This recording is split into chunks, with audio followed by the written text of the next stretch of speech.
Hola, ¿qué tal? Soy Estela, de Soy Cuenco.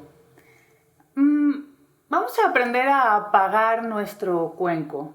Lo mejor es dejarlo sonar, pero si por algún motivo tienes que frenar su sonido, pues es muy fácil. Trata de no hacerlo de manera abrupta, agarrándolo así, es decir,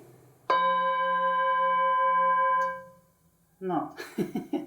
Permite primero, si se puede, que tu cuenco fluya con su sonido hasta que se apague.